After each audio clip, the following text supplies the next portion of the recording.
Attention! Welcome to the Filmmakers podcast, where the popcorn is our ammunition, the couch is our foxhole, and the cinema is our place of worship. Now let me see your war face. Ah! So yeah, I told him I'll stop scratching it, and it feels a lot better now. And I'm happy I listened to his advice. That's fantastic news. But this is why it's important to talk to strangers, because you never know what sort of medical advice you're going to get. It looks horrible. I know. And hello, everyone. Welcome to the Filmmakers. I'm Zach. I'm Mick. I'm Alexis. It's L.A. Alexis Avitia, but she's not here now. Oh, were you just in L.A.? Ooh, growling. Maybe. Ooh, really? What were you up to? Oh, sorry. Stop it. Stop. Oh, I'll tell you guys business. on the next what's going on. Oh, my God. Mitchie, you're going to get kicked out of the room if you can't play nice with Cookie. I'll tell you guys on the next what's going on.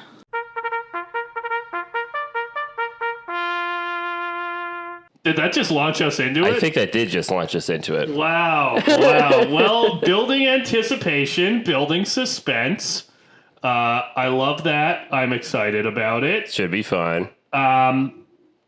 And what have we watched? What films have we seen? I know for a fact we've all seen Yes, we've all seen The Bike Riders. The Bike Riders. Yeah. And I think, if I'm correct, this is somewhat a Filmmakers consensus flick. Yeah. Alexis, you liked so. it? Yeah, I thought it was like a really interesting cultural snapshot into like the biker gangs of yesteryear. I loved Norman Reedus's teeth. I can't say that my sister felt similarly because it gave her like the most atrocious jump scare, I think, when he opened his mouth. I didn't realize that was him, quite really? Honestly. I mean, granted... She was like so excited.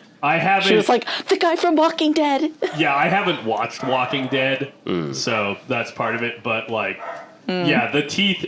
I kind of thought it was him, but I wasn't sure until the credits rolled. Right. But yeah. Mick, what do you think? I really liked it, yeah. This is actually the first Jeff Nichols film I think I've seen, because he did Mud. I've seen Mud a long time ago. Yeah, I really like it, honestly. It's a great hangout film, you know? And what is a hangout movie? A hangout movie is when you have good banter, you just enjoy sitting with characters, hanging out, just listening to them and enjoying the chemistry. And this is not like a super like fun hangout movie, because there are some like pretty dark things that happen because it's about a biker gang. It's also not other than Jodie Comer's narration, it's not a crazy talky hangout movie either. No, but I really enjoy the anecdotes and the stories that they tell each other. I just really enjoy the banter and how they're fucking with each other. Really good time. I loved all of the cast of characters, Wahoo and Quirky, like all of the Zipco is great. Yeah, you have Michael Shannon in there. Mike Feist. Mike Feist is in there with some stuff on his face, and he's great. Yeah, he's like, I went to school for photography, right? And I was like, just my type. Yeah. Classic Alexis. Sickly white boy into the arts. with a film camera around his neck. Yep. Yeah, I really, really liked it. It's kind of a fun love triangle, really, which I enjoy. I think they knew exactly what they were doing dropping this during Pride Month. Tom Hardy is, oh my God, the film presence on this dude creates fucking gravity. God, he's so good. He is so good. Him and Jodie Comer both, I think, are my favorites. I think I appreciate this as an Austin Butler performance, because I feel like the two movies that he has been most known for, he has given fucking gigantic performances, both in Elvis and maybe even more so in Dune Part 2. Yeah. Like, he has become known for being the guy who's doing the most. So it's nice to see a movie where he kind of gets to pull back and play a character who's a little more internal and let the other members of the cast kind of score, and he gets to play support a little more. And I thought he was great in the movie, but yeah, I love Jodie Comer. I embarrassingly had never seen Jodie Comer in anything Fucking for shame. other than Star Wars: The Rise of Skywalker. I didn't even know she's in that. I still don't know who she is in that. Wow. Is she like a mocap creature? She's the mother of Rey, so she's only in there for the flashback of like holy when her shit. parents Oh, die. at least they used her she's well. Palpatine's daughter. Great, Cool, awesome. great. Oh, and a plot point we Or all love. daughter-in-law. So somehow Palpatine is returned. I know this isn't the TV majors, but check out Killing Eve. That's a really I've good heard show. that show's good. Yeah. Yes, definitely check out Killing Eve. And if you don't have highbrow taste like the boys, you could enjoy Free Guy because she is also in Free Guy. You know what's funny? I completely forgot that I've seen that. I realized after our text conversation, which I won't get into, yeah, I was like, why do I kind of remember bits of that? Oh, yeah. I watched it with Alexis. I forgot. Or I've suppressed it. I don't know. I'm I don't living think I clean. suppressed I'm it. living clean. You're living clean. But yeah, I think that it's a great hangout movie. It's a great snapshot of an era. It's a great kind of slow burn tragedy. But what it really is a great showcase of some fucking voices. Some real accent fucking work. Jodie Comer does such a phenomenal Midwest accent and such a specific one to the person that she is playing. I've listened to clips of the actual woman she's portraying. It's pretty spot on. And yeah, I like that Tom Hardy, one, gets to do a voice as always, as he is wont to do. Yep. But also he gets to play. I guess it's not unique for Tom Hardy to play kind of pathetic. But he's kind of quietly a little pathetic in this movie. He's a guy playing a 50s idea of what a tough man is. He's a guy constructing his personality around a Marlon Brando character, and he doesn't have a handle on it. It's funny to me because I think of Tom Hardy kind of like a Marlon Brando type. Yeah. In real life. Yeah, I could see that. He's not into the whole press thing, he's not usually waxing poetic about, what an honor it was to make a movie. In his press stuff, he's usually pretty straight about it. And he's also he's very method in that way, and it's funny that his character modeled himself off of that Marlon Brando character, because that made me laugh. I was like, that's Tom Hardy.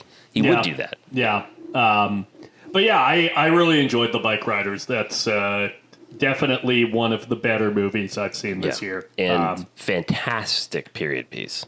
Indeed. Oh my God. Did it fucking was it all aces in terms of transporting you to a different time period? The hair, the makeup, those fantastic. beehives. Kind of antithetical to our big topic for this episode, but yeah.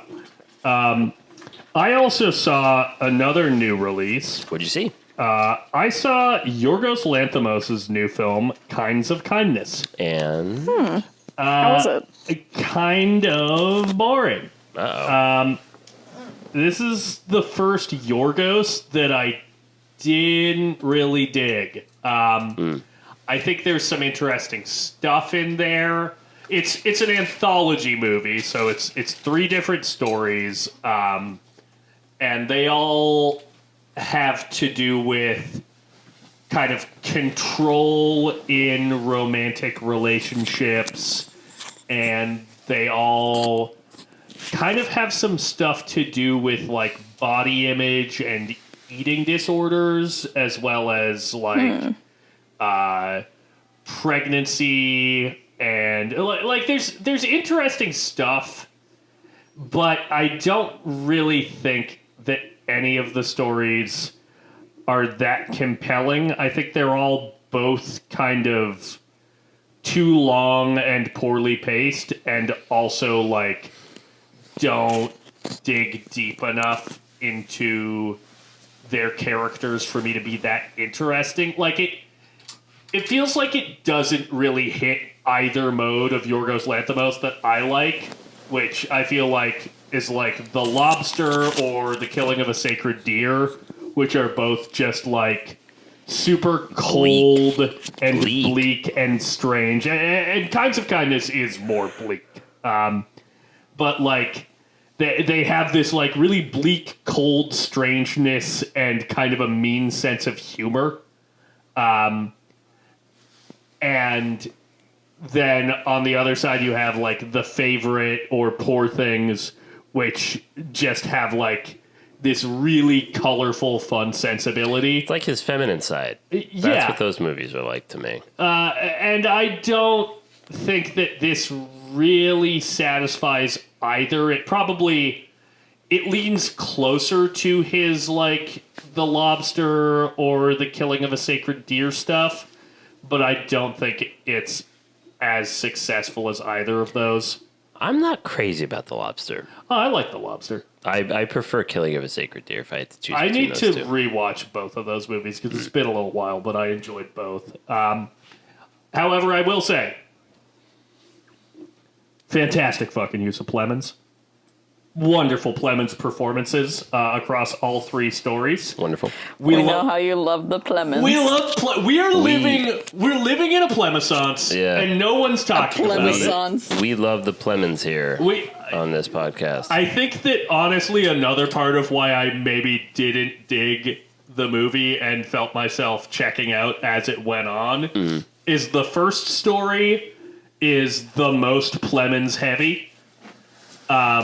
And then it gets gradually progressively the second story is kind of a two-hander with Plemons and Emma Stone. Right. And the third one, he's basically supporting, and Emma Stone is the primary character. Right. And I want all the Plemons you can give me. Right. But yeah. Okay. Yeah, it's... Nice. I think if you're a fan of Yorgos Lanthimos, check it out. Mm-hmm. I might watch it again someday and find that I've warmed to it. Right. But for now, I didn't really like it that much. And yeah, those are the new releases that I saw. Cool. Yeah, I'm planning on seeing it tomorrow night. So I'm curious to hear. I have been hearing some mixed things about it, but there you go. Yeah, it's worth seeing. All right. Like, form your own opinion. For sure. Yeah. It's not one I'm going to caution anyone fully against. Right. It didn't hit me how I wanted it to, because I was very excited for this movie. For sure. Alexis, have you seen any other new releases other than The Bike Riders? No. Me neither. But I did rewatch National Treasure. And I'll tell you what. Yeah, boy. National Treasure. I'll tell you what. That movie. Fucking good. I mean, it's goddamn bad, right. It's not bad. It's not bad. You don't have to say that it's bad. Here's why I can say it's bad. It's the very casual, incessant sexual harassment that was just like funny during that era. That as I watch it now, I'm going, man, this really didn't need to be in here. And then also is there, isn't it? Then like the very quick montages where anytime a camera like an edit swipes, it's with a flash and there's a sound effect. That's cool. That's just good. And it's just like, it's a combination of those two things. I'm like, ooh, this hasn't aged in that way that well. But again, you have Sean Bean facing off against Nick Cage, and they steal the Declaration of Independence. We're going to have to steal the Declaration of Independence. And FBI agent Harvey Keitel. Harvey Keitel's in that movie. Is chasing them down. What's not to love? Like that's definitely the movie that I first saw Nicolas Cage, Harvey Keitel, and Sean Bean in, quite frankly. It might have. Yeah, I don't know. For That, me, I might have like, seen Lord of the Rings first. That but- definitely was. Yeah. I didn't watch Lord of the Rings until a little bit Right. like late elementary school. But National Treasure was in rotation early. But it's funny, rewatching this, and right now I'm reading like lots of history books, and I'm a big history buff, and it's funny rewatching National Treasure because I realized like, okay, this was the movie that kind of got the ball rolling for me. Yeah. Even though so much of it's like bullshit, but Nick, it's like I appreciate what they're doing. People don't still talk like that. But they think like that.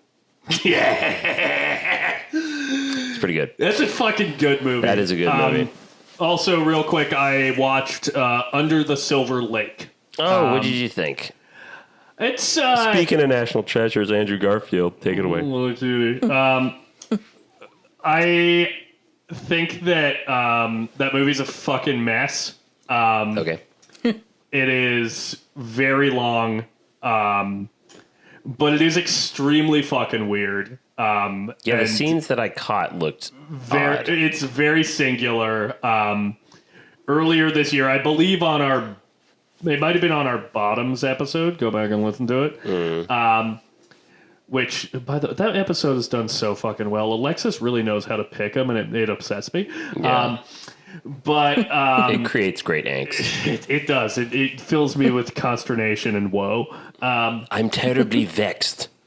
But on that episode, I believe I brought up how I watched Southland Tales. Oh, right, yeah. Which was the director of Donnie Darko's second movie and his last movie to date. Right. Which is just like this really long, very weird odyssey through a like kind of satirical version of LA. And this is also that.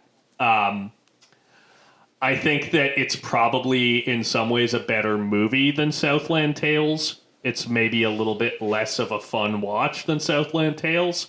But yeah, it's a movie where I'm like, I wish it had not landed its director in filmmaking jail, because I like that he was taking such a big fucking swing. Question. Yes. You say that Southland Tales is technically like not as good as Under the Silver Lake, right? Yeah, I think Under And the Silver Lake has is maybe better performances. Sean William Scott in Under the Silver Lake? No. So then I'm confused about how that could possibly be technically better than Southland Tales. Because, as we all know, and this is, I think, a law now, Sean William Scott just makes it better. Well, I can't argue with that. Yeah, so correction Listen, corner. Correction corner. Correction buddy. accepted. I did like Southland Tales more. Okay. So maybe I should just There we trust go. my gut. Do we have anything else? Anybody? I don't have anything else I watched, but I do think it would behoove us as film majors to wish a farewell to our dearly departed Donald Sutherland, who yeah. passed away since the recording of our last episode, and that's a real fucking bummer. The motherfucking goat. Yeah, Watch. he was so good. Watch either the Invasion of the Body Snatchers from Yeah. the 70s, or if you talk about a movie that's fucking crazy, especially right at the end, Don't Look Now. I still have to see that. That movie is wild. Yeah, no, I mean, just... My suggestion is still Ordinary People. If you yeah, I want a still need to good see cry. Ordinary People. I mean, yeah, just like a career that spanned decades, which is a rare and difficult thing to do. Yeah. And for all of our heavy Robert Altman fans, he was in MASH. Good Yeah. movie. Fun movie. Yeah. Also, I guess, pivoting out of sad news, I guess we could do a little trailer corner. Oh, yeah. We should. That's right. the trailer for Red 1, starring Dwayne "The Rock" Johnson. Yeah, I and saw it today with Chris Evans. Just released. Yeah. We're all so excited for it. And it's a Christmas action movie. Yes. J.K. Simmons plays Santa. It looks great. It's good. It looks like fucking shit. Yeah, that I turned it off after maybe 15 seconds. That sounds really bad. It sounds like a nightmare? Yeah, you'd be right. But you know what sounds like a real nightmare before Christmas? I saw a trailer for the new The Crow movie, and let me tell you, there was absolutely nothing in that movie that could have made me watch that until I realized that the main character was going to be Bill Skarsgård, and then I was like, well, I guess I could go see The Crow. Yeah, but Alexis will be there. I'm going to rewind. She'll be there no matter what. I'm going to rewind for a second because I just did a terrific segue. Yeah, you did a terrific that was a segue. Great segue. You did a terrific segue, and it careened into a ditch. Yeah, it was really sad. The Nightmare Before Christmas. So sorry. Nosferatu. Yeah. Directed by Robert Eggers. Alexis, did you see the Nosferatu trailer before the bike ride? No, because we were actually a couple minutes late to the bike riders. Late enough that we missed all of the previews. Which, by the way, you remember when we went and saw Challengers, like for the second time, me and my sister? Yes. And how I was like, yeah, I think we only missed like a couple minutes at the beginning.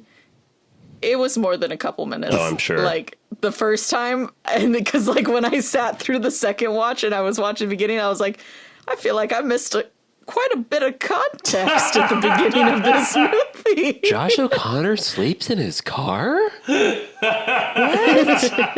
was where we had walked in, was when he was sleeping in his car, and it's already low-key underway by the time. Yeah, quite a bit has happened. Alexis, you should watch the trailer for Nosferatu because I'll tell you about it. I wasn't super... Talk about Bill Skarsgård. Yeah, talk about Bill Skarsgård. As the titular Nosferatu. Very excited. The cast looks fantastic. Also, who else is in it? Oh, is that Aaron Taylor Johnson? No, it's Willem Dafoe. Well, him too. Oh. But we have Aaron Taylor Johnson is in it, and Nicholas Hoult is in it. Alexis. Yeah, it is a movie all of your boys are in it. Stacked with Alexis's white boys. Yeah. And it's a shame you missed it. She's fanning herself. It's getting kind of hot in here. Is that Boy Sweat Alexis? It's Boy Sweat Alexis coming in hot. And when I was in the theater and I saw the trailer for it, like, again, the audience was like pretty checked out through all of the trailers, and then Nosferatu dropped, and it looks so fucking gorgeous. I'm so excited. I really like Robert Eggers movies. And then it says, this Christmas. And just people in the audience went, what? Yo! It made me think about the marketing campaign for the girl with the dragon tattoo, the David Fincher version, because that movie was marketed as the feel-bad movie of Christmas. Yeah. And it's nice to have another one. Yeah, no, because you can tell that when you show a movie that looks fucked up, and then it says coming this Christmas, people are like, whoa, I gotta watch that. Like, that's an interesting choice. You know what was high-key the fucking feel-bad movie of last Christmas? Say it with me. 1, 2, 3, The Iron Claw. Talk about a movie that made me feel like dog shit around Christmas. Yeah. No Brother is better than Snow Brother. Ugh. Oh. It's a Jack Frost reference. I think I got that reversed. Yeah, no, it's Snow Dad. Snow Brother is better than No Brother. Yeah, just as Snow Dad is better than No Dad. At least Fuck he still had his harmonica. But the other horror trailer that was released for a film that I had not heard of remotely. Yeah. Heretic. From starring A24. I need to see who this director is. Yeah. But briefly. Yeah. I would like to say that, personally, I don't know how you guys feel, but I have been having a bit of a difficult time with Mr. Humongo Grant. He's an actor who we all love. Yeah. He is charming. and a wonderful scoundrel. Yes. But I feel like he has been sort of leaning on his, like, oh, I'm a man with a lot of pomp and bluster, but really I'm a bit of a fop and a fool. Like, I feel like he's been playing a similar character to the performance that he kind of originated in Paddington 2, quite frankly. Yeah. In a lot of movies, and most painfully this year in a film sent here directly from hell, Jerry Seinfeld's Unfrosted. Which is saying something because he just played an Oompa Loompa. In a movie that actually wasn't bad. Wonka was fine. But still. Yeah. But He's Kinda playing Oompa Loompas. well, it's from the director of Paddington 2. Yeah, but I get just let that sink in. It's fine. The guy from Bridget Jones's Diary is an Oompa Loompa. Anyways, my point being that I feel like he's been resting on his laurels a little bit in this sort of late career resurgence. He's been doing kind of similar stuff.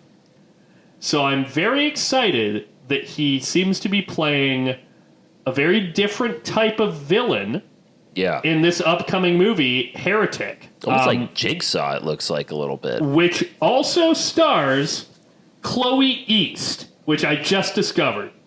You might not remember who Chloe East is. Chloe East plays Sammy Fableman's Christian girlfriend Oh, the in horny The one? Fablemans. I am so excited to see Horny her for in a movie. Jesus. Yeah. She's so good. She's so And fucking good in that She's playing movie. a Christian in this, too. Yes, she is. Yeah. She's a Bible thumper in but- more ways than one. Yeah, nice. I have kind of been waiting to see what she was going to do next because I thought she was so fucking good in The Fablemans. So Heretic is now up there on my list of films I am excited for Nice. this year. Yeah. Check it out. Trailer just dropped. A24 continues to do its thing. And also, shout out to fucking Neon. Shout out to Neon. We got some... It's just something I've been thinking about lately. Yeah, they've been... They're doing a lot of great shit. Yeah. Comedies, horror comedies. And also shout out to the directors of Heretic, Scott Beck and Brian Woods, who My God. directed a 2019 horror movie called Haunt, which I thought was pretty fun. I haven't seen it. It's a fun time. Cool. Shall we hop out of what's going on? Well. Hello. What is this? Is that your Borat? No. What is this? My name is Greg. I don't like this character you're doing. Yeah, me neither. We're here at the end of Queer Cinema Month. Alexis, it's the end of Queer Cinema Month, and that is a sad thing. It's tragic. It is No tragic. one's allowed to be gay anymore. These You are the rules. Isolate that audio. There's no more gay stuff on the podcast for another year. Surely there won't be another even homoerotic film outside of this month. God, no. Absolutely It's not. straight We stuff. are prudish with our legs closed at this podcast. My legs are firmly shut to cover my pussy. Anyways, what's our big topic for the love of Christ? Jesus. We're talking. Yeah, we're celebrating queer cinema. Our poor listeners. I'm so sorry. We are celebrating queer cinema this month. This is our last week, and we had a really, really big topic that we thought could jolt us into this last episode. Zach, what is it? A thick topic, and that is films and filmmakers that are best at depicting 21st century life. Okay. Thoughts? Best at depicting 21st century life. Okay. I have one. What's your one? I want to shout out, and this might be an easy answer, Parasite, Yeah. directed by Bong Joon-ho. Now, that is a life I can't specifically relate to, like living in a kind of subterranean flat that gets flooded, but nor do I live in a literal glass house of opulence and wealth.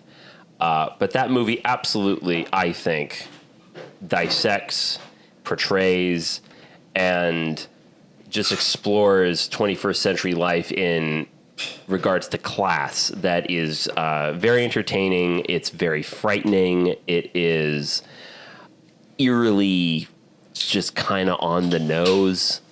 So yeah, I think Bong Joon-ho, when I think back about movies that I think really represent the times that we live in, I think of that one.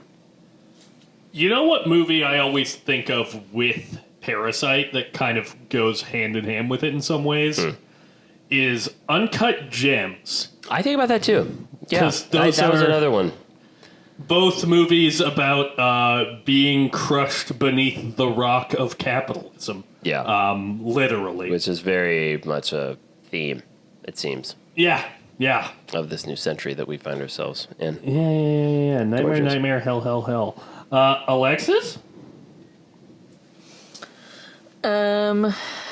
You know, I feel like I would have to choose Greta Gerwig's Lady Bird Okay. or Noah Baumbach's Marriage Story and While We Were Young. I just feel like they both kind of they get the people that they're writing about and that they portray, you know, because you can't really like have something serious but also be poking fun at things unless like you really understand the people that you're, you know, talking about. And like even if Noah Baumbach's just like fucking got these characters that are fucking like hipsters in New York, like they're annoying because it's real because like they're really like that, you know. So I feel like him and Greta Gerwig, every time I see something of theirs, I'm always just like, oh yeah, they get it. They get the people of this like time period, you know. I feel like Lady Bird still counts, even though it's like the early 2000s. It's the technically, 21st where it takes century. place. 21st century. But it is, you know, the 21st century. In general, I feel like Greta just like gets people, but in particular, that slice of life of like 2000 and I don't know 6 fucking high school was just classic. Yeah, good pick. I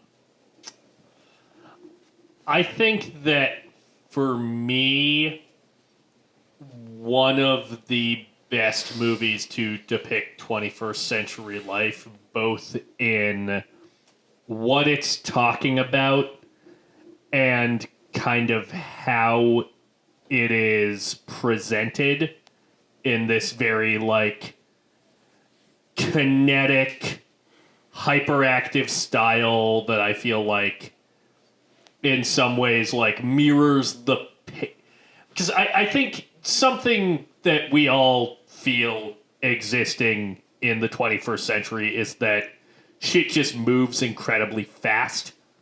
I think that's largely a symptom of the internet. You know, it doesn't take hardly any time for information to be transmitted, and stuff is in front of your face and gone in seconds. And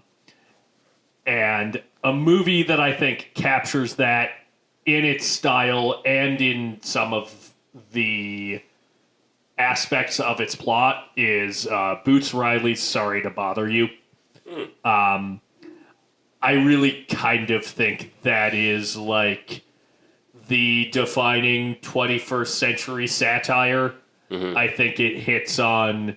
It's the only movie I can really like adequately compare that to is RoboCop for the 80s, in that like it is a focused and satisfying narrative, but like it touches on so many different aspects of what is fucked up about existing in 21st century America and America in the 2010s.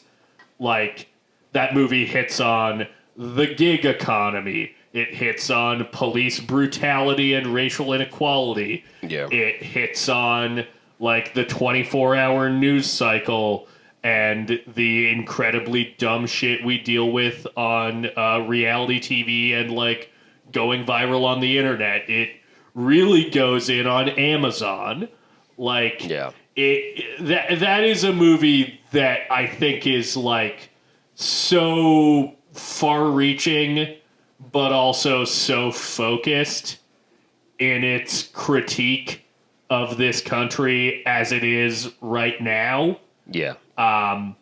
Yeah, I think that is, like, kind of the movie about the 21st century. Good pick. Yeah. I'll have to rewatch that. I've I only seen it love once. that movie. I know that Alexis, you are not excited to rewatch Sorry to Bother You. You have said before. It will be covered at some point on this podcast. I love it. Oh, joy. It's one of my favorite movies. Yeah, those are kind of my big You know, picks. it's funny. This is not 21st century, but it's a movie that I still think is just really resonant. You mentioned it with the 24-hour news thing. Is I always get like a little disturbed when I watch Network. Yeah. Because that movie came out in the 70s. But man, oh man, does that movie like really talk about just kind of the mob mentality of viewership of like the 24-hour news and the sensationalism of it and the machine of information. That movie was like 40 years ahead of its time. Yeah. That's a damn good fucking movie. Check it out. But not technically 21st century. Yeah, that's a really solid pick. I'm kind of struggling to think of like any others, except for a movie I haven't seen, but I have heard that it is a really good depiction. But it's called Bo Burnham's Eighth Grade. Eighth Grade was another one I was going to bring up. Yeah. Aw. I've heard that's like that really goes into the whole culture of well, you guys have seen it, right? Yeah. Like Yeah. the culture of texting and how quickly like the social dynamics will change while you're in school and shit. Yeah. Yeah, that's a good one. I'll have to watch that. Honestly, I think the other two that I will shout out are Harmony Korine's Spring Breakers. I think that's another movie that like captures kind of the pace of it's a movie that I think is built for an internet attention span. Right. Kind of similarly to the way that like something like Into the Spider-Verse or Mad Max Fury Road is, where it's throwing so much visual information at you that you have to pay attention. But also like it's a movie that I think kind of speaks to like the fatalism that a lot of young people now have, where it's like everything is about, oh, I've had this experience now because, you know, there likely won't be anything better in the future. Right. And then my last one is Tar. I think Tar is a great modern film. I said it at the time, but I think that's one of the few things that has talked about quote-unquote cancel culture in a way that is not insufferable. Yeah. I agree. Good movie. One other one I'll shout out really quickly. Again, this is kind of going with my first pick. It has to talk about class, but man, oh man, a movie that I think really depicts the difference in class is Sean Baker's The Florida Project. That is a movie that really, really, really hits that shit on the head. Like with the decrepit and the lower class people that are just living around this giant in the shadow of a giant corporation of the Mouse House. Yeah. Just being around like Disney World and seeing that coming in and out while their lives just like continue to deteriorate. That's a sad fucking movie. That's a hard movie for me to watch because it reminds me of like things that I saw growing up in the community I was in, of like the more impoverished parts. So yeah, that movie really nailed it. Well, excellent. Alexis, do you have anything else? Yeah, just a quick shout out to Obvious Child, which stars Jenny Slate. Yeah, good pick. I don't know. I just feel like it is a really good representation of like how relationships can be these days, I guess, and also just like the decisions that are in technically when this movie came out, I don't think Roe versus Wade had been overturned yet, but you know. Yeah. So I don't know. It's just, you know, certain conversations you end up having to have with partners, you know, and I mean, it's just not discussed the same way that it was like 20, 30 years ago, you know, like there's so much openness and like not as much like judgment, but at the same time, like it's still like an emotional discussion. I don't know. I really like the movie, and I think that it's a good representation of this time period in relationships. Yeah, I gotta pop that on my list. Good movie. It's funny, but also sad. Mm-hmm. It's good dramedy. Well, speaking of movies that are also sad, it's time to let's get into it. Discuss the movie that spawned this big topic. And that is this very year, 2024's horror drama from Jane Schoenbrun, I Saw the TV Glow. I will now be reading the description. A classmate introduces teenage Owen to a mysterious late-night TV show, a vision of a supernatural world beneath their own. In the pale glow of the television, Owen's view of reality begins to crack. Yeah. It said, telling us very little, but I guess capturing some of the vibe of the movie. Also, this is a bit of a big moment for us. This is the first time, I believe, since our third episode, Barbarian, that we've covered a current events movie, as in a fresh movie that just came out. Yeah, a movie that's in theaters, because we did talk about Elvis, but I think at that point it was no longer in theaters. Right, yeah. Yeah. Yeah, it's been a while. It has been almost 2 years. That's crazy. It's probably not good for our analytics, but fuck it, we ball. Alexis, Mick and I had seen this movie already. Mm-hmm. What did you think of I Saw the TV Glow? Personally, I loved it. Yay! It had the right amount of colored lighting and general kind of like off-kilter like creepiness, like almost like a creepypasta kind of thing at times, which I was like, that's so Jane. That's so Jane of you. That is very Jane of them. Of them, yeah. Yeah, I don't know. I really had no expectations going into it, and so I think I was just like pleasantly surprised at how vibrant the world was, how good the soundtrack was, but also just how unnerving the world was as well. So I had a good time. Well, I'm very happy to hear that. Mick and I watched this movie together the first time. Yeah. And technically the second time, but just separate. Yeah, so by coincidence, Mick and I ended up at the same screening of I Saw the TV Glow yesterday. Past and future guest Kristen as well joined in. Yes, yeah. We did not talk after the movie. Yeah, we didn't. You ran away. And the reason for that would I thought you were mad. No. That would be because, He wasn't mad. as you and Alexis would say, I was messy and unfuckable. It passed the Zach test. And LOL. the first time I watched this movie with Mick, I got a little misty Right. throughout the movie, but I was like, you know what? God damn it, I'm a man and nobody's gonna see me cry. And listeners, he actually said that out loud. So loud in the I theater. can confirm. Yeah, no, people It were was awkward. scared. Yeah.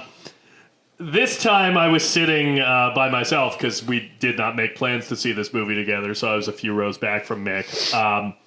And I was fucking sobbing at the end of this movie. I think it's a profoundly disturbing film. I think it's a really, really impressive evolution for Jane Schoenbrun as a filmmaker. I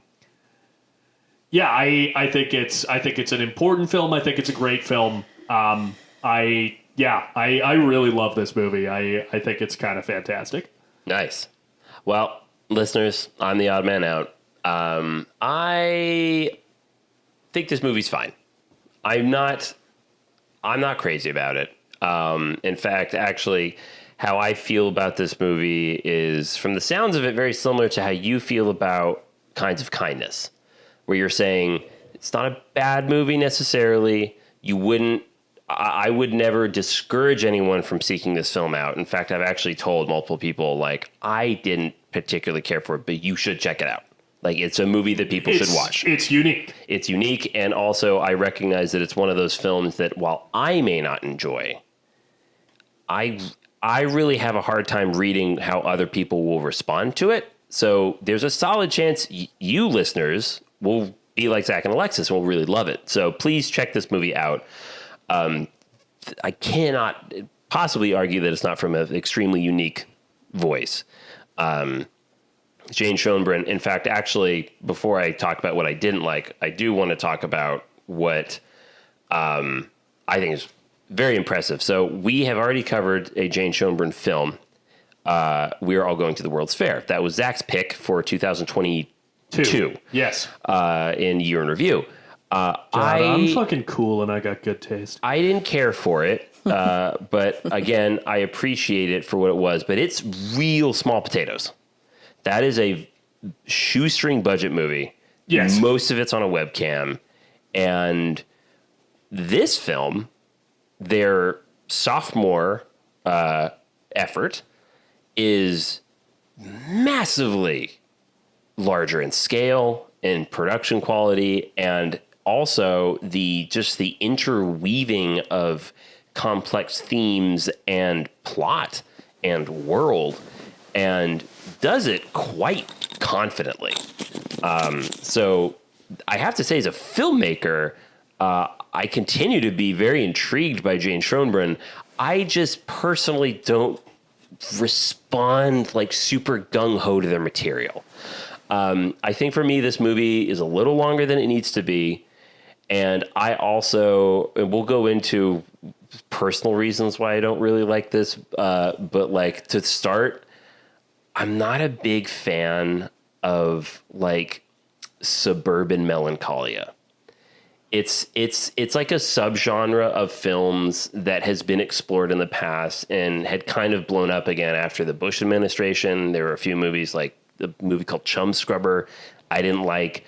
There was a movie like The Squid and the Whale. That one I didn't really care for. You're listing a lot of movies I've never seen. Yeah, and this is another movie. I've seen part of The Squid and the Whale. It's underwhelming. Yeah, this is another. That's kind of how I feel with suburban melancholia. It's not a topic I find particularly engaging. See, that's interesting. Sorry, go ahead, Alexis. Okay, so like we're saying suburban melancholia, but I think that it's like it's the overarching theme of like suburbia representing like the perfect cohort one would say.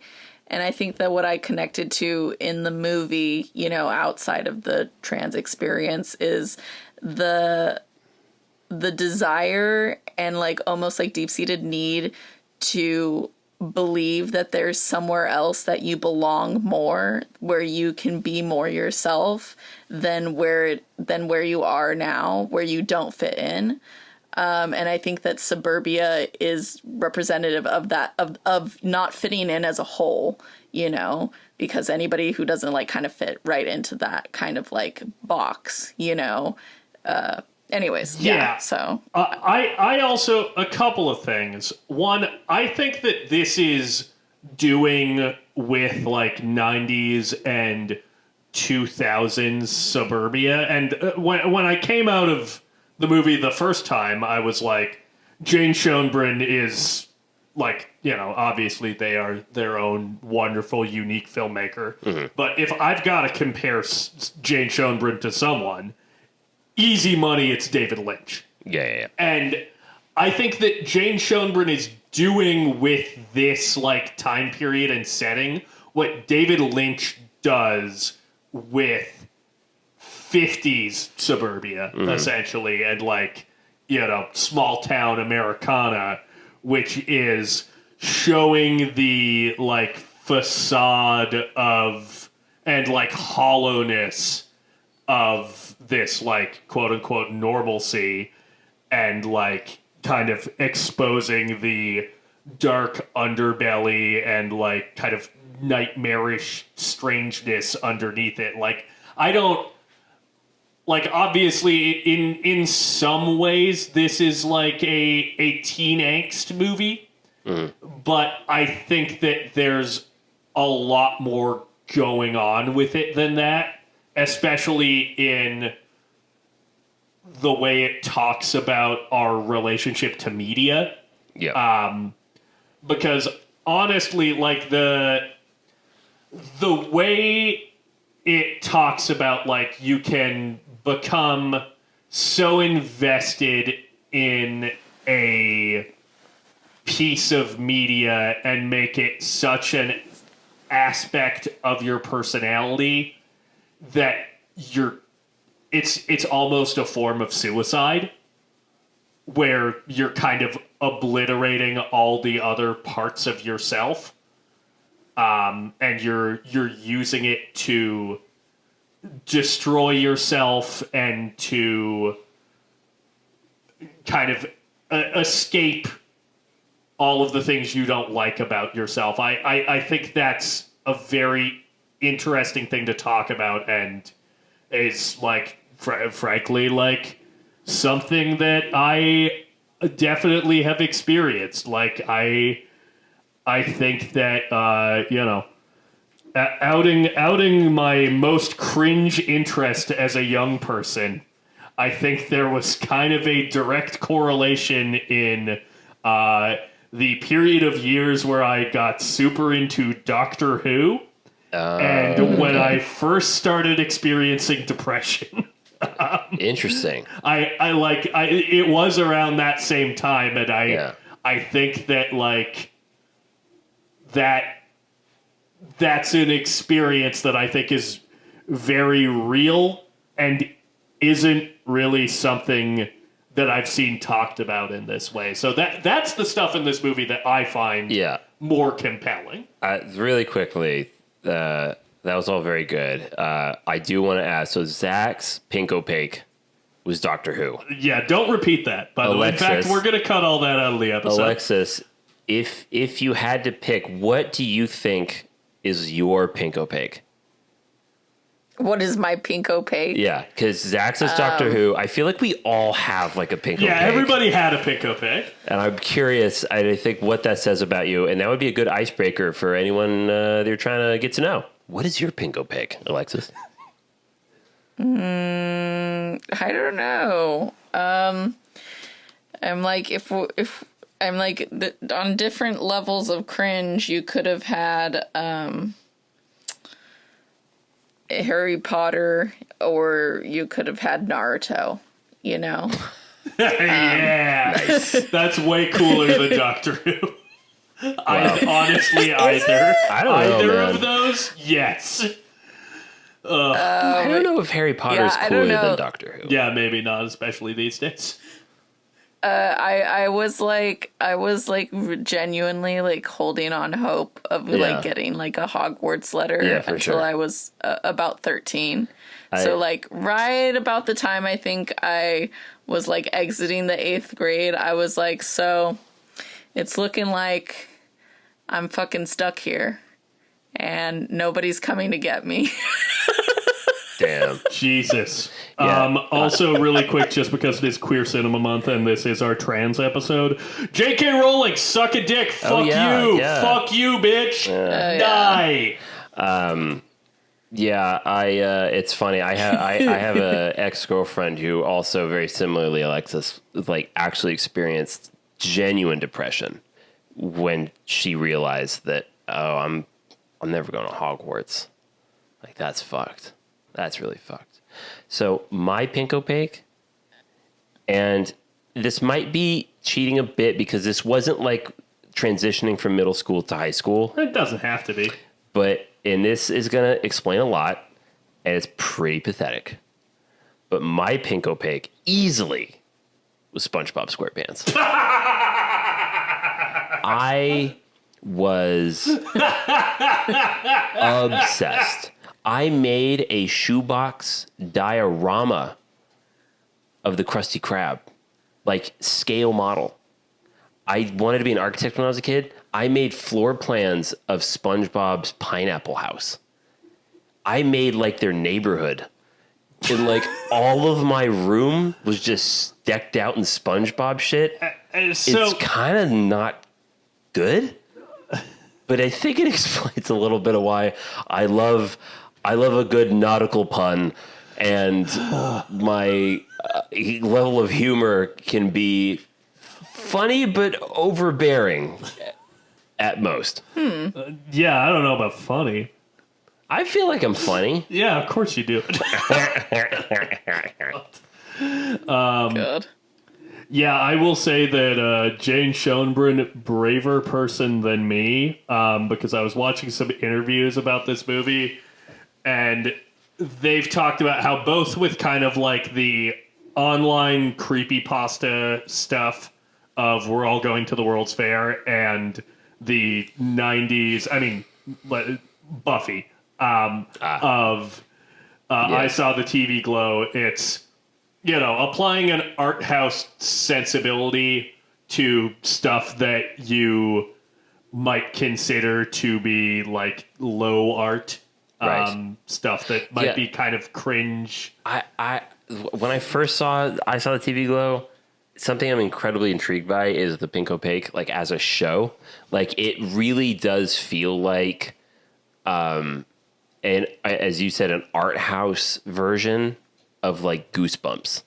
That was the other show that Jane Schoenbrun brought up. I love that show as a kid. It reminded me of Goosebumps a lot. I yeah. feel like I just missed Goosebumps, and I'm very sad about it because I think I really would I have had dug a- Goosebumps. I had a Goosebumps PC game. It was Escape from Horrorland. It was pretty cool. That sounds sick as fuck. I remember that episode. That shit was Oh, really? horrific. Yes. Yeah, that was a fun game. There was like one section of the world where like you went into like an old like what is it, like meat shop or whatever, and you had to find like some stuff behind a bunch of like hanging things of meat. So you'd have to like click on it, and then it would swing to the side, and you'd see if there was a coin behind it or something fucked up. God, those old Flash games, man. That was an era. Incredible. But it's funny, like with Owen in the movie, when Owen says like, yeah, so like they have, this is later in the film, they have pink opaque like on streaming now. You don't even need a VHS. You don't even need a DVD. And I watched it, and It wasn't anything like I remembered. It's nothing like I remember. The production quality, it all just feels like so cheesy because now, like the Ice Cream Man, now they're just having a soup party. Everyone wants to have a soup party. That's how I felt rewatching Goosebumps because I remember like specific episodes being like, this shit was like actually scary. Like, this is for kids, but like, oh my God, this is actually scary. And then I watch it as an adult and I'm like, yo, this is some Nickelodeon shit. But it's still So endearing. true. It's still endearing. And I'm very true. thankful I watched it. But yeah. I feel like that about Charmed, the original series. Charmed. That was like the late 90s into early 2000s, like the very tail end of the 90s. And the CGI, the effects is just, I'm sure when I watched it originally, I didn't have high expectations. But, when you go back and rewatch things, you're like, wow, that looks bad. That looks bad. It's real bad. Yeah. Like the opening credits of fucking Goosebumps is literally just, there's a shot, I'll never forget it, of a Labrador on someone's porch. Like if you watch the opening credits of Goosebumps, you get, it's like some creepy stuff, and then it finishes with like, that's clearly Just somebody's porch. Someone's porch, and they got out a camcorder with their dog. Pivoted so far from the thing that I was going to say about Jane Schoenbrun, which is that they have been like, I need to, if you're going to do this stuff and you're going to look at it with this sensibility, you can't look down on the type of art that you're depicting and why it matters to your characters. And like, they've talked about how, I was, I loved Buffy so much when I was that age, and it was so important to me that like doing some of my favorite days on this shoot were shooting the pink opaque scenes. Right. And I'm like, you are so much braver than me, because I would rather be beaten to death with a crowbar than be forced to rewatch Doctor Who. Like, That's sad. Why do you hate it so I watched much? Doctor It's Who as just an adult, difficult. and Doctor Who is fun. it is not. I That really is a liked bad it. show. We don't have to open Pandora's box What? here, but is it I mean, because like, it's the first affiliated with season is bad bad, things? but the rest of them are good. No. Like, was it a bad time in your life, and that was like what it is? Because the show, like, look, it's not great, but like, The show's pretty bad. yeah, but it's insufferably cheeky. British. Yeah, I think that's why Wow. I don't I go just in can't for even cheeky look at you the same at this anymore time of my after this life. Doctor Who slander. Listen, I feel like I'm qualified to say this. Why? Okay, Because I've seen a lot of it. Oh, I guess. yeah.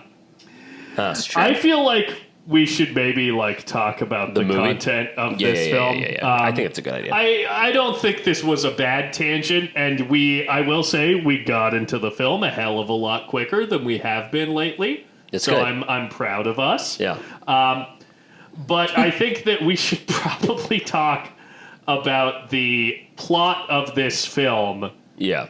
because we haven't really gotten to why this is a Queer Cinema Month pick, really. Yeah. And that is that this is a movie that is like maybe not exactly literally although obviously this isn't a literal movie, literally within the narrative of the story about being trans, but this is a movie about coming to terms with or not coming to terms with the fact that you've been placed in the wrong body gender-wise. It's essentially the story of the movie is that Owen, when he's a child, bonds with Maddie, who's an older girl who's gay, over this show, The Pink Opaque.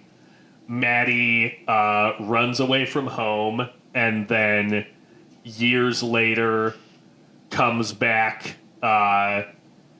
to their hometown and reveals that the two of them are actually the two girls from The Pink Opaque. So Owen is in reality Isabel, one of the lead characters of this television show, who has drank this poisonous substance that sends her into this kind of nightmare. Luna juice. Yes, this nightmare world and false reality, which is Owen's prison life. realm. Yes, the Midnight Realm. Yeah. The Midnight Realm. They're fighting. The bad guy is Mr. Melancholy. It is not subtle. He's crazy. Yes, He's crazy. It is also visually crazy. Yeah. But yeah, it's a movie that, like, I think will be important in the future because it's a trans filmmaker making a movie that is about being trans. Yeah. But one doesn't have to sort of obfuscate that fact like something like The Matrix does. I was actually just about to mention The Matrix. And it doesn't have to literally be like, oh, this is a story about a young person realizing that they are trans. Like, it doesn't have to be sort of a conventional coming out narrative. Yeah. But it's also, like, the movie would make no sense if you did not understand that it was about the trans experience. Yeah, so something I do really appreciate about this movie is, they in the Pink Opaque you have the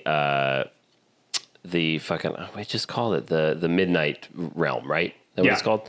And the Midnight Realm is where it's basically an imprisonment, as you talked about. It's where your soul goes, and it's like this version of it's like this creepypasta hell that exists within this world.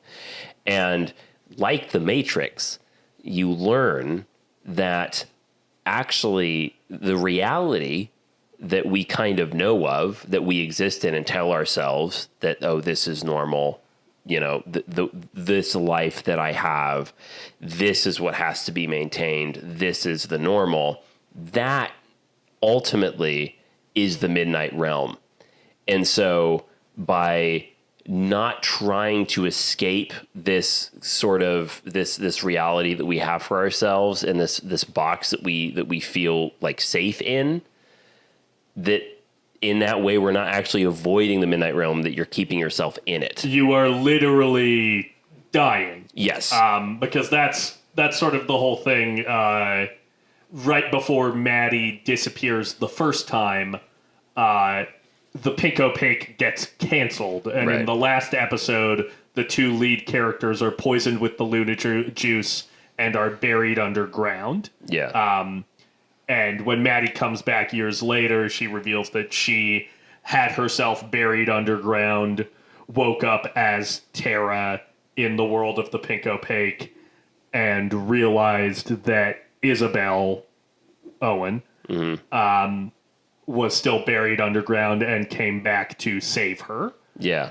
And when Owen/Isabel refuses Tackles this her. call, essentially, Yeah. you see, like, time speeds up, Yeah. and They don't you escape. you see Owen getting older and developing worse and worse problems with his asthma, and like one of the most heartbreaking lines in this movie, in my opinion, is when he gets his new big TV. He moves into his mom and dad's house after Life's his good. dad does. LG. He grabs the new TV and he says, "I have a family now, and I love them more than anything." And then just dies inside. Yeah, just like Yeah. the Owen narration bits, I think, are some of the most brutal, because it's essentially him trying to convince the audience, and by extension him or herself, that she's fine and this is what she wants.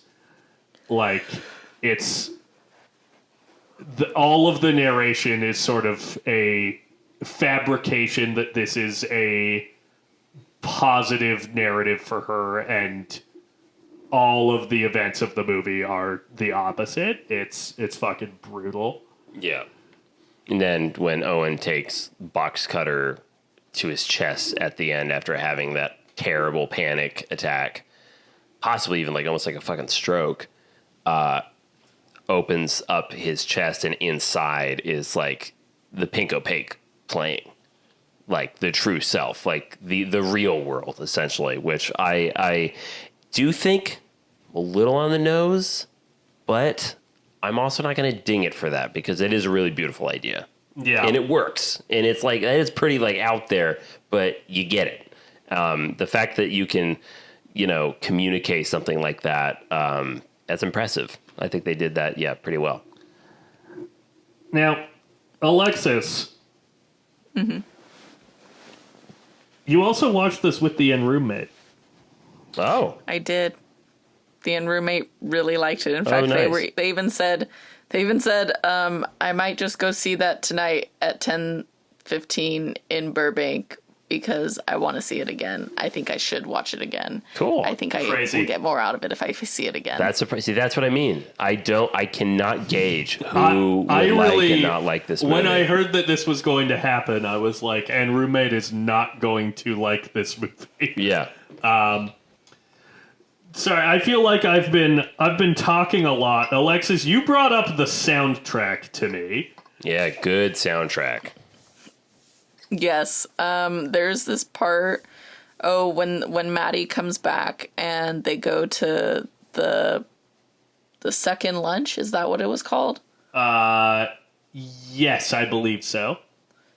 It's like a little dive bar type of place, and there's like bands. I love it when there's like diegetic music. Yeah.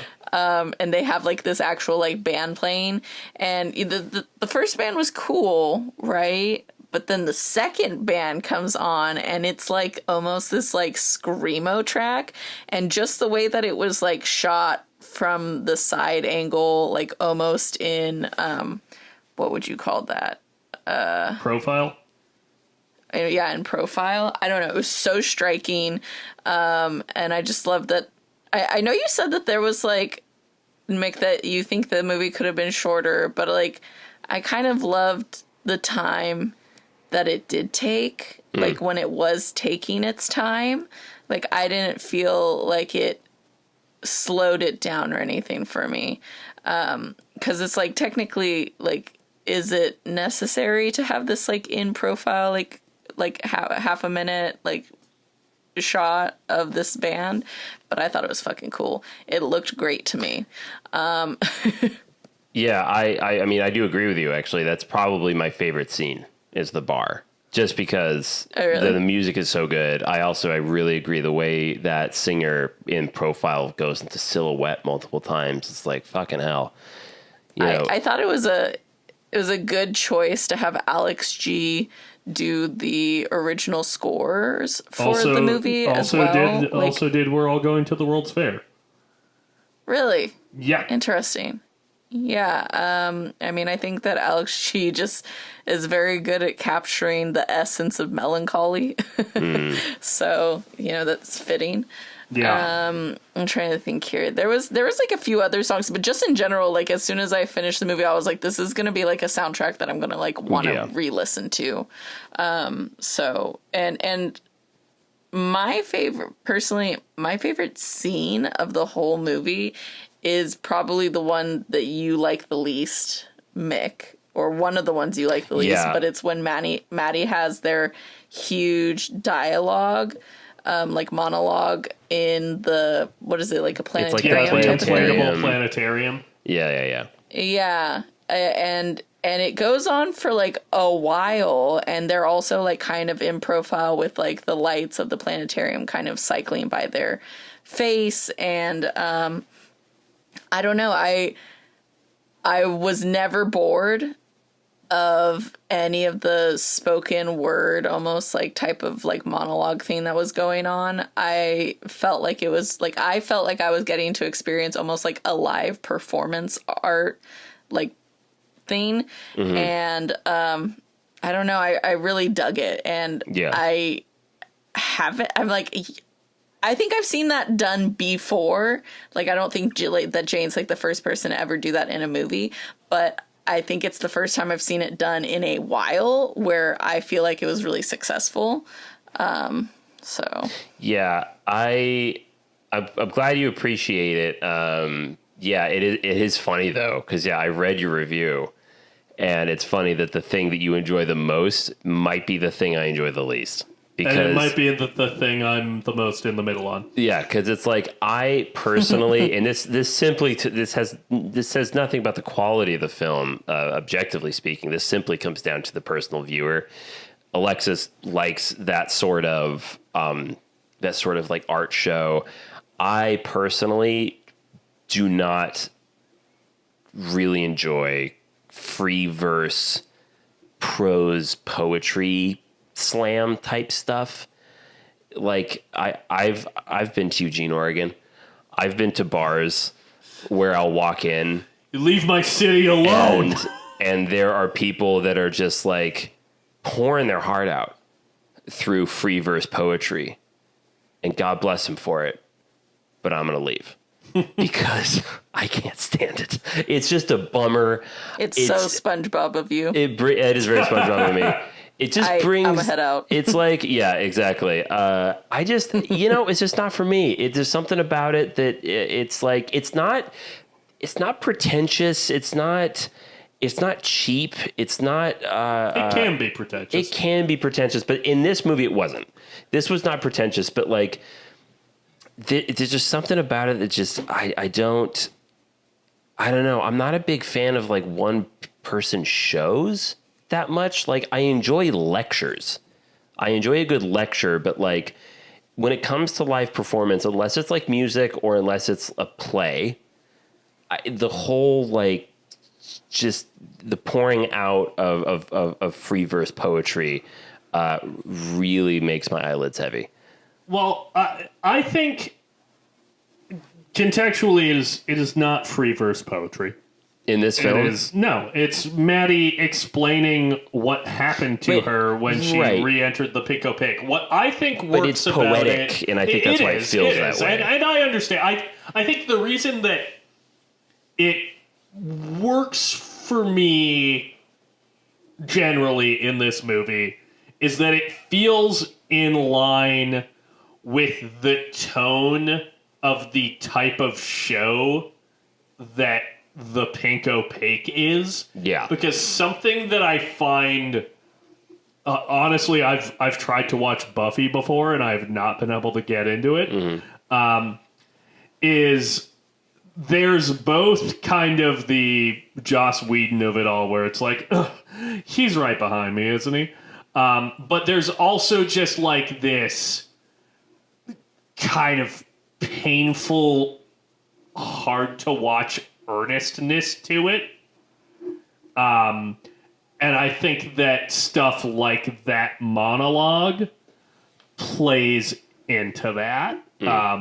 So for me, it feels tonally consistent. Yeah, for sure. Also, talking about the soundtrack, that's another like aspect where, Jane was paying a lot of attention to Buffy, because they were like a thing that I always liked about Buffy and shows like that when I was a kid is that these like teen save the world shows would always take place in like some tiny town in California, but the band of the moment would always come through.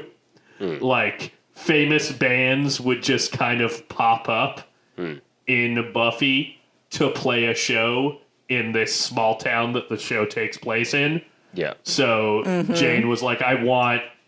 When I talked to the artists who I got to create original music for the soundtrack, I was like, play the song that you would have played if you were on Buffy. Oh my god, I love specific. that. It is. I think hilarious. I think that's what makes this movie so great is that it is so specific. Okay. That makes a lot of sense, actually. To piggyback off of that, speaking of having celebrity Are we gonna do it? in your show or movie, something that I enjoy about this movie is that the dad is played by Frank Durst. Fred Durst from Limp Bizkit. Yes. That's the dad. What? Yeah. Owen's dad is Fred Durst. Yeah. That's crazy. The biscuit. That's crazy. Yeah, that's just something that I enjoy. I think that was like one of the times that I kind of really started to understand, like, oh, this is how this movie is going to be a little bit. Was like Owen came home from work. I think he was working. Was that the ball place? I don't know. But he came home and he said something to his dad about like, oh, I'm so sorry I'm late. I'm so sorry I'm late. And his dad's like sitting in the living room, like watching TV. That was another thing that was like I really loved about the movie was like the use of static, inconsistent light in like so many shots, because it's like, you know, it's mimicking, you know, what TVs like what the TVs used to do, like what they used to look like, the way they would flicker, and just that lighting in so many scenes is so eerie. But then on top of it, you just have this sense of wrongness in the world when people are looking for these long periods of time at somebody else. Like his dad's just sitting there on the couch and he's just like staring at him and he doesn't say anything. Almost like there's a short circuit in the illusion, the world, whatever it is. But, you know, Owen has said like a bunch of things and then his dad just looks at him for like an uncomfortable amount of time to where you're like, is there something wrong with him? Yeah. Like, what's going on? He looks like the and there's grandpa like so many from moments. Texas Chainsaw. Huh? He looks like the grandpa from Texas Chainsaw Massacre 2 in that shot. Yeah. This pale, bald, scary man. Yeah, and there's so many shots where like when people are doing that staring, like there's no like eye light, you know, for them. And, you know, so it makes them like infinitely more creepy. I think there's even like a point where like Maddie's like on the stairs, like before she's like talking to Owen, like when they're like younger, and she's just like staring. And then even just like the way that people's like faces almost look a little distorted, like Maddie and Owen's when they're like watching the pink opaque, was, I don't know, there was just like a lot of like stylistic choices that I just really, really liked. That, you know, I was like, good thing I didn't watch this by myself at night, because I probably would have been like really creeped out. Yeah. Yeah. I do think that, like, well, I can understand, you know, if you're going into this wanting a more traditional type of horror movie, being disappointed. I do think that this film is very frightening, kind of on an existential level. I think that aside from talking about like the experience of being trans and kind of denying this aspect of your identity and the consequences of that and how it is this thing that is life or death, it also has a lot to say about the terror of being a people pleaser and making yourself small in order to go along and get along. The final shot after Owen has, you know, her freak out and cuts her chest open and sees the pink opaque inside. And then as she's walking through like the fun zone at the end, apologizing to everyone who's not paying attention. Yeah. As someone horrifying. Who has, you know, talked to their therapist a little about people pleasing behaviors, nightmarish. I feel like I'm in hell. I hate it. I hated to see it. I had a really bad time with that. Dude, that scene before any of that even happens where Owen is starts screaming at the birthday party, and then everybody just shuts down and it's just quiet. And then when they screamed "Mommy," I don't know, something inside me was just so distraught. Oh yeah, no, that's like, yeah, it's silent in the room in the movie, but if you're in the Burbank AMC and you're really listening, you can hear Zach sobbing in the back row. Oh my god, really? Were you messy and unfuckable by that point already? That was the moment that really set me off. Yeah. Should we talk about the Connor O'Malley of it all? Yeah, let's get to possibly my favorite part of the movie. Should we talk about Mick's favorite aspect of this film? Yeah. So how if you listen to our review of Civil War, and we talk about how there's a peak in enjoyment when Jesse Plemons is on screen, is kind of mirrored for me with this movie when Connor O'Malley shows up on screen, specifically when we're introduced to his character getting a blowjob in the manager's office and just maniacally laughs. Like, the first time we saw it, I laughed out loud. You kind of were just shocked and frightened. I mean, I was delighted, but I was like, you can't be putting... Anytime Connor O'Malley shows up in something that isn't a Tim Robinson or Joe Pera project, it is a jump scare for me, because I know the maniacal lengths that this man will go to in his comedy. Yeah, So he's a comedian? Yeah. Yes, do yourself a favor, listeners. Look up Connor O'Malley on YouTube and watch his, oh my god, who was the CEO of Starbucks? Howard, what was it? Howard Schultz. Mm-hmm. Watch his Howard Schultz videos from when Howard Schultz said he might run for president in 2020. They are some of the most insane shit I've ever seen. Yeah, that is He's a scary man. That's a frightening lad for sure. So it's like I think the funniest part of the movie, but also low-key the most frightening part of the movie as well, is just all the Connor O'Malley bits. Yeah. That is a creative choice on behalf of Jane Schoenbrun, where I go, yeah, they're on to something. Like they've got the juice in that way, and it's just I love casting choices that just intrigue me. Yeah, Connor O'Malley and Fred Durst are in the same movie with Danielle Deadweiler. Yeah, it is interesting. But just to not gracefully pivot to a new topic at all, but one thing I didn't really pick up on the first time I watched it, but now the second time I watched it, is all the chalk drawings on the road that we see, which is like very indicative of the pink opaque and sort of your truest self. And the era. The era, too. But something that I really liked was after this very dramatic scene with Owen, like running away, I believe, you have that chalk drawing in the ground, and it says it's not too late.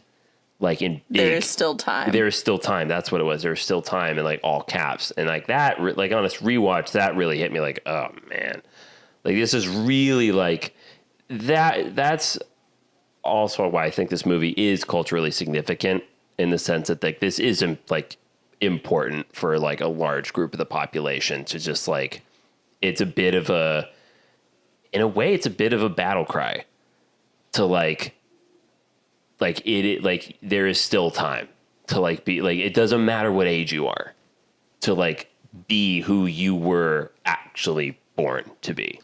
And I think that's really beautiful. Yeah, Jane Schoenbrun has said that their movies always spring from an aspect of their personal experience that they're very obsessed with at the time, and that they want their movies to, in some way, feel like a hug. Which I can see that. Is A creepypasta hug. a crazy way to describe two movies that have made me feel really fucking bad. Yeah. Hold on. Wait a minute. Jane Schoenbrun's like, I want my movies to feel like a hug, so get me Fred Durst and Conor O'Malley. I'm going to put them in my movie. That's hilarious. But I think it is kind of like a hug because it's like when I fucking was like obsessed with like Harry Potter. Like the main theme that I was obsessed with the world was not just the magic, but the found family. And it's kind of the same thing in Naruto because he's like an orphan. Yeah, let's honestly, again, on the episode about the trans experience, let's switch to fucking Naruto. Let's switch to Naruto. Let's keep Harry Potter out of it. Oh my god. Fuck you, J.K. Naruto, Rowling. he does have a sexy jutsu where he turns into a woman, like as a funny, but also, anyways. Trans ally Naruto, thank you. This is a good episode and this is a good show. Oh my god. Yeah, no, but like, god damn it, now I'm just totally distracted from what it was that I was going to say. But no, Naruto. it is like a hug. I think because you get a sense of camaraderie of knowing that other people are living with the same like self-destruction, are living with the same like sense of like loss of self, are, even if it's not just about, I think that's what's so good about being very specific about your issue, which is like, the trans experience, because the more specific you actually are, I think the more universal it actually becomes, because it's not just, the emotions that somebody experiences in transition, or like not being able to transition. I mean, those type of emotions are experienced like just with the sense of not belonging, where you are, whether or not that's because you're queer, or like you're not neurotypical, or, you're not, you're not in the same class, as some of the kids that go to your school, like for whatever reason that you feel othered, I think it's always good to have a movie that makes you realize that there's other people out there that feel that way. And that's what the warm hug is that there's other people that are experiencing the same thing that you are experiencing. They're struggling too. And I think that's why that little phrase, "there is still time," is so profound, because it's like, yeah, like things are tough, but you can still turn it around. You can still try for something different. Yeah. I think you are hitting right on the head what I think Jade was trying to communicate in that interview. So yeah, absolutely. Yeah, while I don't think that like the teenage angst movie aspect of this is the thing that I find the most interesting, and I think that it is, a thing that this movie subverts, particularly in how it plays with time. Right, yeah. Like that is very much an intention that Jane Schoenbrun had, was to make a great teen angst film with, a kick-ass soundtrack and a lot of big feelings. And I think they absolutely succeeded in that. Yeah, I think and that again is kind of the tragic part for me as a viewer, because while I completely agree, Jane Schoenbrun did a really good job of subverting that genre.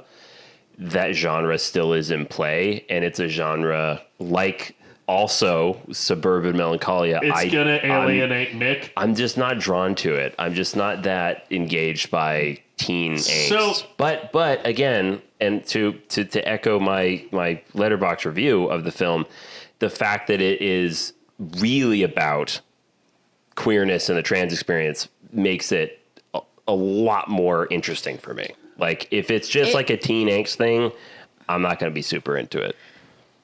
If I recall, this is kind of related to a conversation that we had when we watched Do Revenge, because I think you said the same thing where you're like, it's just not interesting to me, the like hierarchy or like politics of like high school life. Yeah. You know? And because I think, what did you say, that being an adult is harder? Yeah. Yeah. Yeah. Okay. And honestly, I do still stand by that. Like, for my own lived experience, I will say, which is all I can really speak to, that I think adulthood gives you greater challenges in life. And that's why I tend to, with my media, gravitate around problems of adulthood.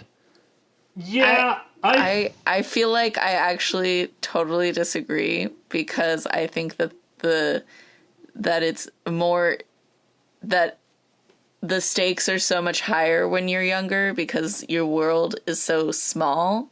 And you're still forming, like, as a person. Yeah, this is kind of... It's not just...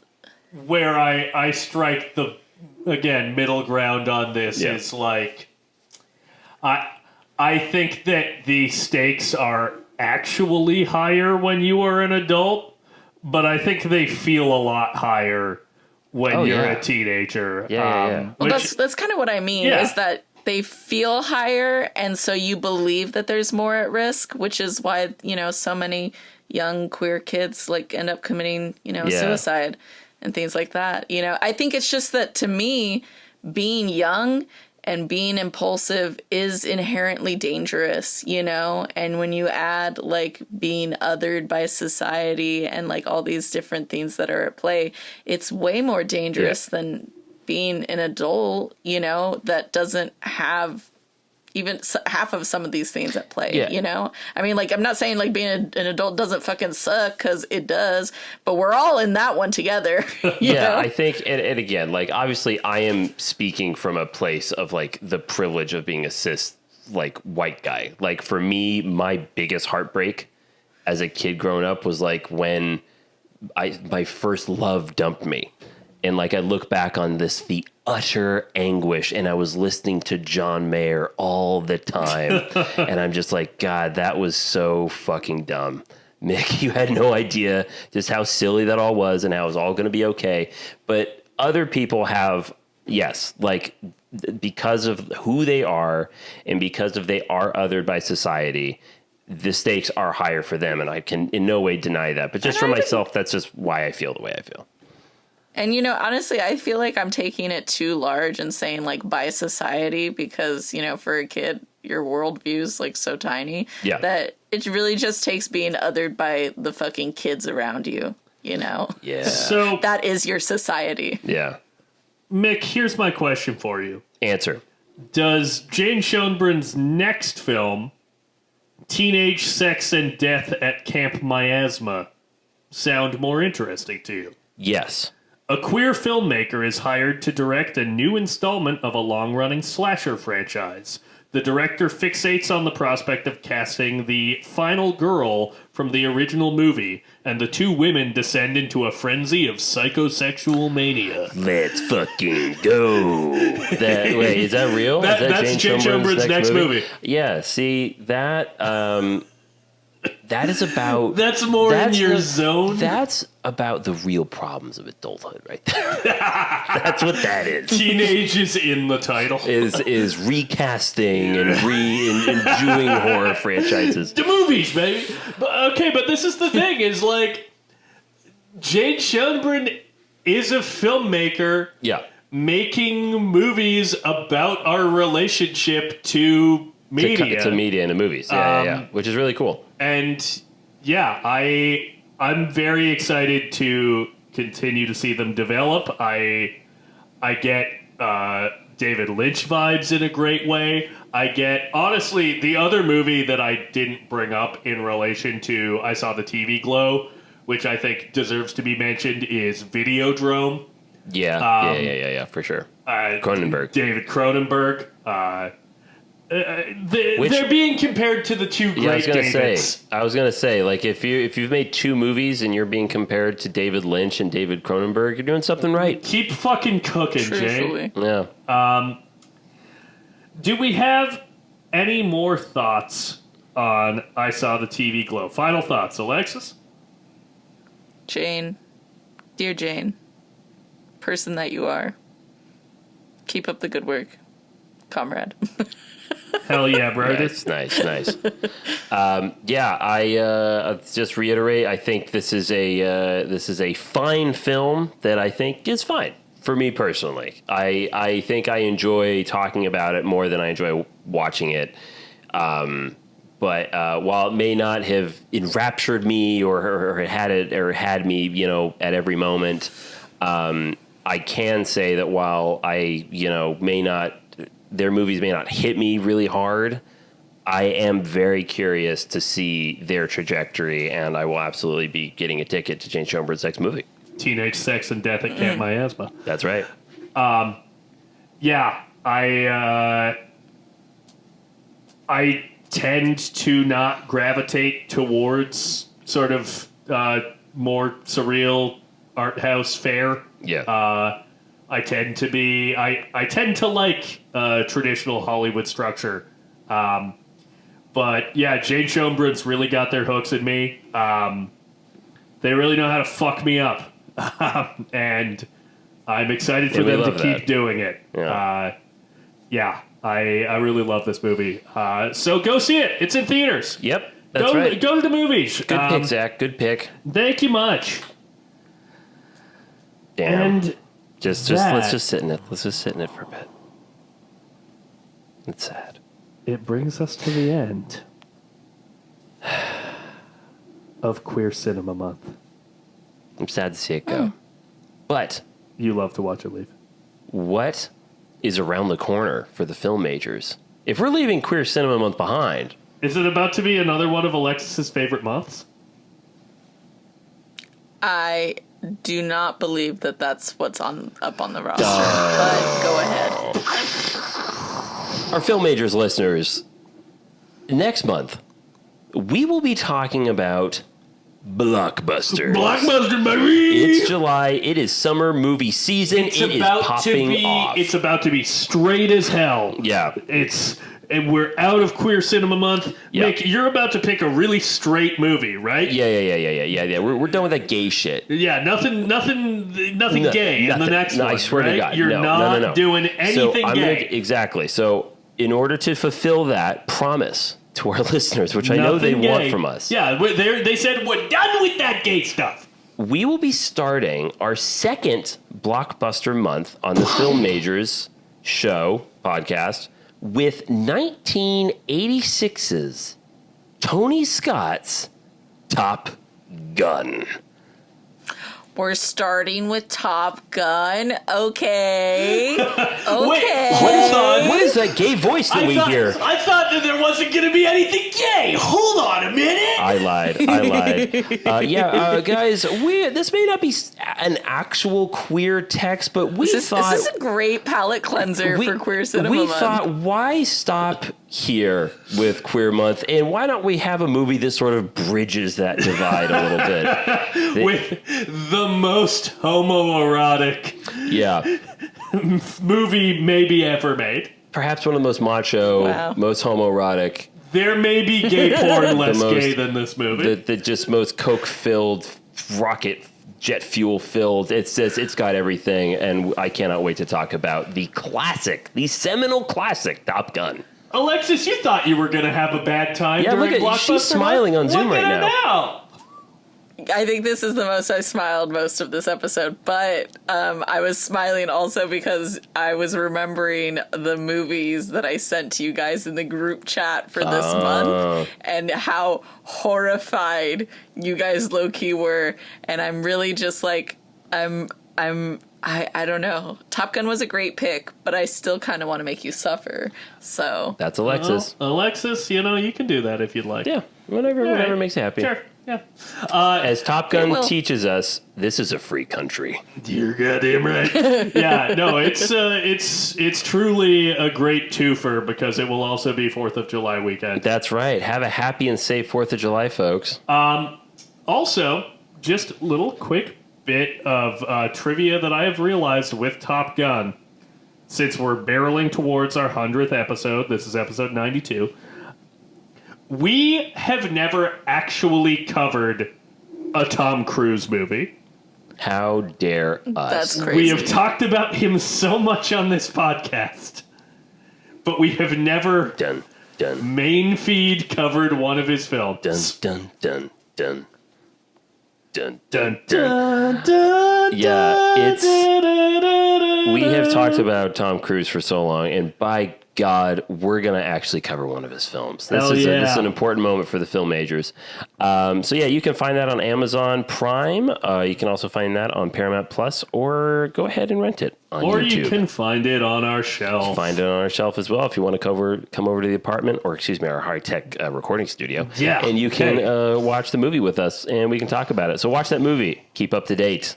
And with that, if you want to find us, the Film Majors, on social media, you can follow us at Film Majors Pod on Instagram, Threads, Blue Sky, and TikTok. And you can send us an email at filmmajorspod@gmail.com. I realized that we got an email from my dad a couple of weeks ago, which I have not read on air. So we'll get to it next time. Great. And Woo. If you're with watching that- this on YouTube, like, comment, subscribe. like, comment, subscribe. It helps us in the algorithm. Follow us on Spotify. Do all the things. Well, folks, we'll see you next week.